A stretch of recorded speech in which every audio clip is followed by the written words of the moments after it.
What's good, African family? Welcome back to the African Wahala, where we analyze our social, political, and psychological dynamics as Africans that keeps us at the bottom of the food chain.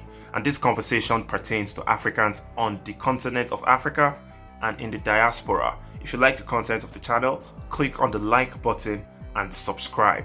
So, the former president of South Africa, Jacob Zuma, was recently sentenced to 15 months in prison for contempt of court.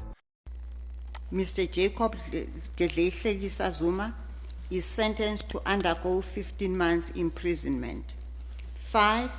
Mr. Jacob Gedleyihlekisa Zuma is ordered to submit himself to the South African police at Nkandla Police Station or Johannesburg Central Police Station within 5 calendar days from the date of this order.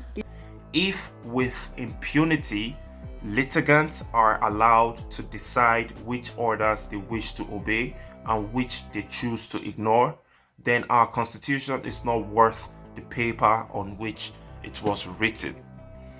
I, as a Nigerian, I find that extremely commendable. And I find it weird because in Nigeria, what we have is individuals that are politically connected are more powerful than the institutions in the country.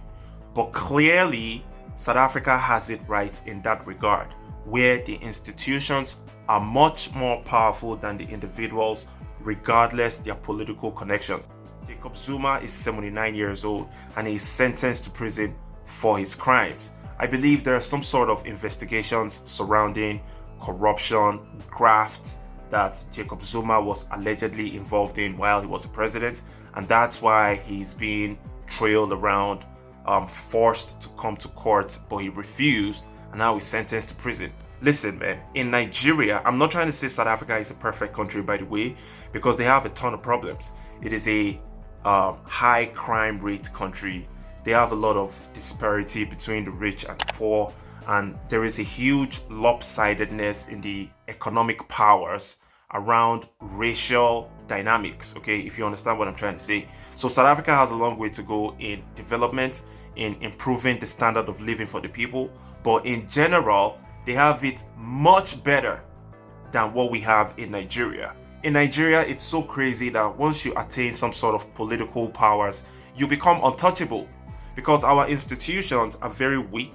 They are almost useless. They have no powers, even in the 3 arms of government, the executive, the judiciary, and the legislative. There is no check and balancing system. Anybody does what anybody wants to do. The only people that get sent to prison are those people that are not connected politically or people that have no connections. Poor people, they are the ones that go to prison. And that's why it is possible for the Nigerian government to discover the Federal Minister of Information and Communications being a supporter of Boko Haram, a terrorist organization that Nigeria has been fighting against for 12 years without any success. And even though they found out that this minister is in support of Boko Haram, nothing happened. No investigations. To make matters worse, he is still the serving Minister of Information in the country. Isn't that a joke? It only shows you that individuals are more powerful than institutions in Nigeria as opposed to what they have in South Africa. So we have a long way to go.